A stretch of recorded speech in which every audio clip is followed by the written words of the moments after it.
La bougie placée au coin de la bouche du cadavre s'est soudainement mise à brûler toute seule. Il n'y avait ni vent ni source de feu. À cet instant précis, j'ai compris qu'il ne s'agissait pas d'un accident, mais d'une malédiction. Et cet homme déclaré mort avait en réalité encore une faible chance de survivre. J'ai arraché le col de la soutane du prêtre, et j'ai retiré de son cou une mouche démoniaque. Cette créature maléfique peut envahir l'esprit et faire perdre toute raison. Je l'ai écrasé sans la moindre hésitation. La rougeur du visage du prêtre a alors disparu aussitôt. Il s'agit d'une ancienne magie noire datant du XIIIe siècle. Pour briser cette malédiction, la seule solution est de retrouver le lanceur du sort et de l'éliminer avant la fin du temps imparti.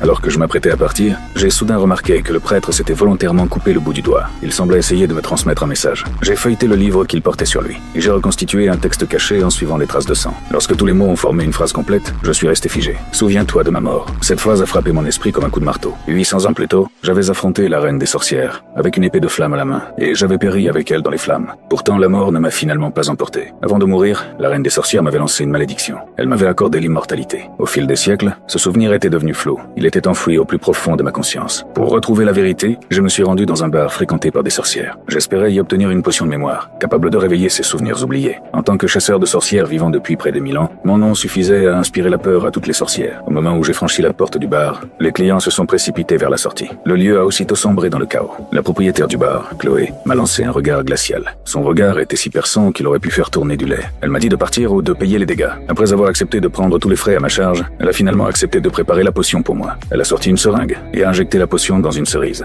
Puis elle m'a attendu. Après s'être assurée que j'avais avalé la cerise, un sourire satisfait est immédiatement apparu sur son visage. Elle a même voulu prendre un selfie avec moi, comme preuve qu'elle avait déjà approché un chasseur de sorcières d'aussi près.